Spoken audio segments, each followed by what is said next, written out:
ಅವರ ಬಂಧನದ ಬಿಡುಗಡೆಗೂ ಎಂಬಂತೆ ಬಲರಾಮ ಕೃಷ್ಣರಾದಂತಹ ನಾವುಗಳು ಈ ಪ್ರಪಂಚಕ್ಕೆ ಇಳಿದು ಬರಬೇಕಾಯಿತು. ಅವತರಣ ಅಂದ್ರೆ ಇಳಿದು ಬರುವುದು. ಹಾಗಾಗಿ ಯಾದವ ವಂಶದಲ್ಲಿ ಯಾದವೆಲ್ಲ ಬಿಟ್ಟು ಹೋಗಿದ್ದಂತಹ ಆ ಹೊತ್ತಿನಲ್ಲಿ ಅವರ ಉತ್ಥಾನಕ್ಕಾಗಿ ನಮ್ಮ ಜನ್ಮವಾಯಿತು ಎಂಬಂತಹ ರೀತಿಯಲ್ಲಿ ನಾವು ಹುಟ್ಟಿಕೊಂಡೆವು. ಆದರೆ ಶಾರೀರಿಕವಾದಂತಹ ಸಂಬಂಧದಲ್ಲಿ ನಮ್ಮ ಭಾವನೆ ಹೌದಾದರು. ಕೃಷ್ಣನಾದಂತಹ ಕಂಸ ಲೋಕಕಂಟಕನಾಗಿ ಮೆರೆಯುತ್ತಿರುವಂತಹ ಆ ಹೊತ್ತಿನಲ್ಲಿ ಸಂಬಂಧದ ಬಗ್ಗೆ ಲಕ್ಷ್ಯವನ್ನು ಹರಿಸಲಿಲ್ಲ. ಯಾಕೆ?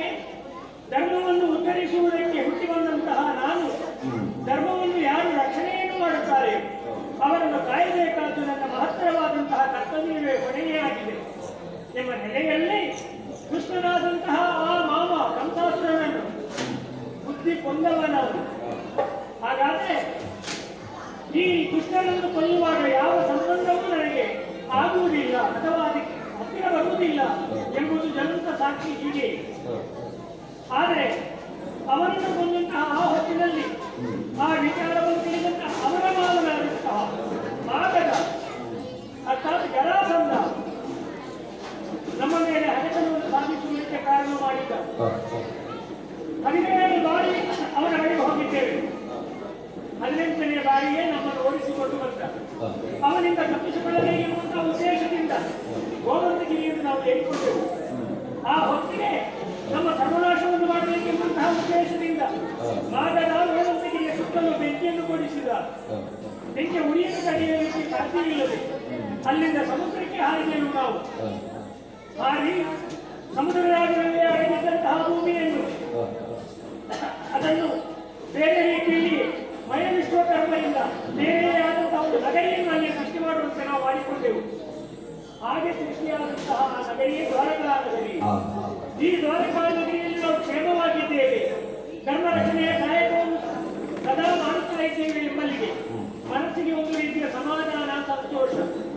ಆದರೆ ಈಗ ಹಾಗಲ್ಲ.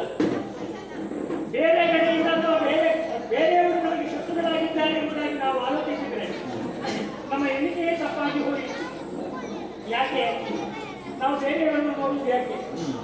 ನಮ್ಮ ಮನೆಯೇ ಸರಿ ಇಲ್ಲ ಅಂತಾದ್ರೆ, ನಮ್ಮ ಮನೆಯಲ್ಲಿ ಇದ್ದವರೇ ಸರಿ ಇಲ್ಲ ಅಂತಾದ್ರೆ ಮತ್ತೆ ಬೇರೆಯವರನ್ನು ದೂರಿ ಪ್ರಯೋಜನವೇ? ಯಾಕಂದ್ರೆ ನಾವು ಮೊದಲು ನಮ್ಮ ಒಳಗಿದ್ದದನ್ನು ಸರಿ ಮಾಡಿಕೊಳ್ಬೇಕು. ಅದೇ ಸರಿ ಇಲ್ಲ ಅಂತಾದ್ರೆ ಯಾವುದು ಸರಿ ಇಲ್ಲ ಅಂತ ಹೇಳಿ ನಾವು ಹೇಳ್ತೇವಲ್ಲ. ಹೊರಗಿನ ದೇಶಗಳಿದ್ದಾರೆ, ಹೊರಗಿನ ಶತ್ರುಗಳಿದ್ದಾರೆ, ನಮಗೆ ಅವರಿಂದ ನಮಗೆ ಅಪಾಯ ಬರ್ತದೆ, ಅವರಿಂದ ನಮಗೆ ತೊಂದರೆ ಉಂಟಾಗುತ್ತದೆ. ಇಲ್ಲವೇ ಇಲ್ಲ. ಅವರಿಂದಲೂ 10 ಪಟ್ಟು ಹೆಚ್ಚಿಗೆ ಅನ್ಯಾಯವನ್ನು, ಉಪದ್ರವವನ್ನು ಮಾಡುವವರು ನಮ್ಮಲ್ಲಿ ಇದ್ದಾರೆ. ಒಳಗಿನಲ್ಲಿ ಇಟ್ಟುಕೊಂಡೇ ಅವರಿಗೆ ಪ್ರೋತ್ಸಾಹಕದಾಯಕವಾಗಿ ಕೆಲಸ ಮಾಡುವವರು ಅನೇಕ ಮಂದಿ ಇದ್ದಾರೆ ನಮ್ಮಲ್ಲಿ. ಅದನ್ನು ಆಲೋಚಿಸಿದಾಗ ಈಗ ನಾನು ಆಲೋಚಿಸುವುದು ಇದಕ್ಕೆ ಪರ್ಯಾಯ ವ್ಯವಸ್ಥೆ ಏನಾದರೂ ಆಗಲೇ ಬೇಕು. ಯಾಕೆ? ಇವರನ್ನು ಸಹಿಸಿಕೊಂಡಷ್ಟು ನಮಗೆ ಅಡಿಗಡಿಗೆ ಅಪಾಯ ತಪ್ಪಿಸಲ್ಲ. ಹಾಗಾಗಿ ಏನು ಮಾಡುವುದು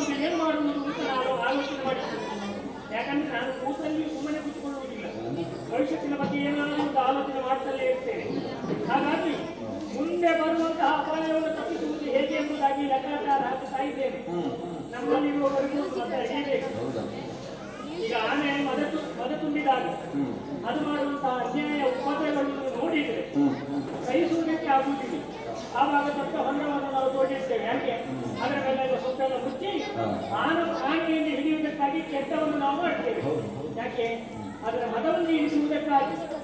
ಹಾಗೆಯೇ ಈ ಪ್ರಾಣಿಗಳು ಬೇರೆ ಬೇರೆ ರೀತಿಯಲ್ಲಿ ಉಪದ್ರವವನ್ನು ಕೊಡುವಾಗ ಅದಕ್ಕೆ ಸರಿಯಾದಂತಹ ಬಲೆಯನ್ನು ಅಥವಾ ಗೂಡನ್ನು ನಾವು ಸಿದ್ಧಪಡಿಸಿಕೊಳ್ತೇವೆ. ಯಾಕೆ? ಅದರ ಮೂಲಕವಾಗಿ ಅವುಗಳಿಗೆ ಸರಿಯಾದಂತಹ ಬುದ್ಧಿ ಕಲಿಸಬೇಕೆಂಬಂತ ಉದ್ದೇಶವಿದೆ. ಹಾಗೆಯೇ ನಮ್ಮಲ್ಲಿ ಬೇಕಾದಷ್ಟು ಮಂದಿ ಇದ್ದಾರೆ. ಸಮಯ ಸಂದರ್ಭವನ್ನು ಕಾಯ್ತಾ ಇದ್ದೇನೆ. ಯಾವುದಾದ್ರೂ ಒಂದು ಪ್ರಸಂಗ ಸೃಷ್ಟಿಯಾದರೆ ಆ ಮೂಲಕವಾಗಿ ಅವರಿಗೆ ಸರಿಯಾದಂತಹ ಮದ್ದಳೆ ನೋಡುವ ಅಂತಹ ಸಂದರ್ಭ ಬಂದಿದ್ದು ಆವಾಗ ನೋಡಿಕೊಳ್ಳುವ.